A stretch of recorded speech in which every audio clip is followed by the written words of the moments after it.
we're trying to make the decision whether or not education matters. And then along comes this notion of advancing your skills, adding to your skills, new language that's being shared now. When I think about trying to focus on the skills, faculty are confused. Faculty are confused about their role because as they start looking at institutions, one of the major challenges we have, especially with declines in enrollment, is decline in funding. Most state formulas across the U.S. are defined on the academic credit side of the house and not non-credit. The needs of our companies are advancing rapidly. That education is still trying to understand and move at the speed of business.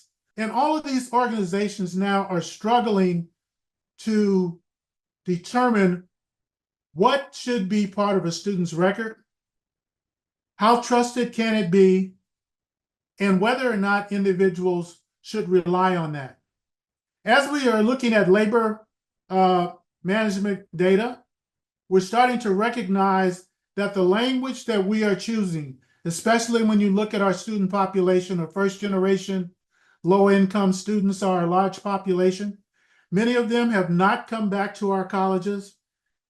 They are looking to try to have this notion of agency, to understand where do they fall. How will they get the support if they focus on a short-term credential? And does that short-term credential match up to the guided pathway that many of our students are asked to follow?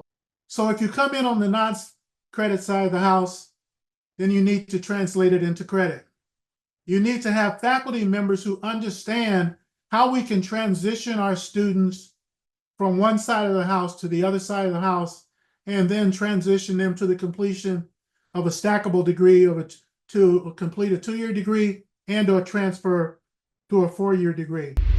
That one of the outcomes we should possibly look at is the notion of short-term success. And to me, short-term success can be in a fast-track program, can be in a credential, and allow our students to live what I would describe as a livable wage.